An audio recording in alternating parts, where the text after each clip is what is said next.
Cockroach আন্দোলনের আড়ালে বড় ষড়যন্ত্র, ধর্মতলার সংঘর্ষে নতুন মোড়। ধর্মতলায় অশান্তির নেপথ্যে কারা?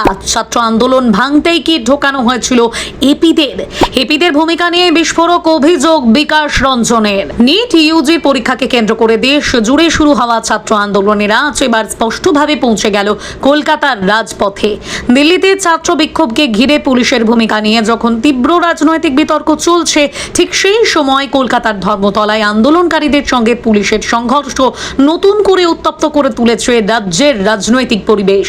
আর এই ঘটনার পরে বিস্ফোরক অভিযোগ তুলেছেন কলকাতা হাইকোর্টের প্রবীণ আইনজীবী বিকাশ রঞ্জন ভট্টাচার্য। তার দাবি, ছাত্রদের শান্তিপূর্ণ আন্দোলনকে কলঙ্কিত করার জন্য পরিকল্পিতভাবে এজেন্ট প্রভোকেটর বা এপিদের ব্যবহার করা হয়ে থাকতে পারে।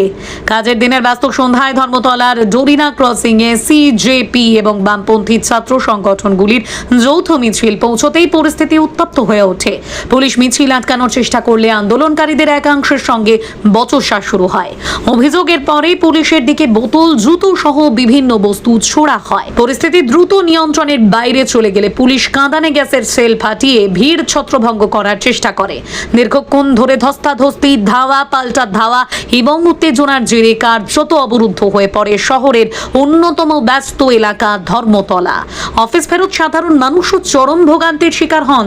এই ঘটনার পরই নিজের ফেসবুক পোস্টে সরব হন বিকাশ রঞ্জন ভট্টাচার্য। তিনি লেখেন, দীর্ঘ রাজনৈতিক জীবনে এবং বিভিন্ন গণ আন্দোলনের অভিজ্ঞতা থেকে তিনি দেখেছেন, অনেক সময় শান্তিপূর্ণ আন্দোলনে ইচ্ছাকৃতভাবে লোক ঢুকে বিশৃঙ্খলা সৃষ্টি করে। এদের উদ্দেশ্য আন্দোলনকে হিংসাত্মক রূপ দেওয়া, যাতে পুলিশ কঠোর পদক্ষেপ নেওয়ার সুযোগ পায় এবং আন্দোলনের মূল দাবি আড়ালে চলে যায়। এই প্রসঙ্গেই তিনি ব্যবহার করেন এজেন্ট প্রভোকেটর বা সংক্ষেপে এপি শব্দটি। রাজনৈতিক পরিভাষায় এপি বলতে এমন ব্যক্তিদের বোঝানো হয় যারা কোনো আন্দোলন বা প্রতিবাদ কর্মসূচিতে গোপনে ঢুকে উস্কানিমূলক কাজ করে পরিস্থিতি অশান্ত করে তোলে। তাদের কর্মকাণ্ডের ফলে আন্দোলনের চরিত্র বদলে যায় এবং প্রশাসনের পক্ষে কঠোর ব্যবস্থা নেওয়ার যুক্তি তৈরি হয়। বিকাশ রঞ্জনের অভিযোগ, ধর্মতলার ঘটনাতেও এমন কৌশল ব্যবহার করা হয়ে থাকতে পারে। যদিও এই অভিযোগের পক্ষে তিনি কোনো নির্দিষ্ট প্রমাণ প্রকাশ করেননি, এটি তার পর্যবেক্ষণ ও আশঙ্কা বলেই উল্লেখ করেছেন। তিনি ছাত্র যুব নেতৃত্বকে সতর্ক থাকার পরামর্শ দিয়ে বলেন, আন্দোলনের ভিতরে কারা ঢুকেছে, কারা উস্কানিমূলক আচরণ করেছে সে বিষয়ে নজর রাখা অত্যন্ত জরুরি।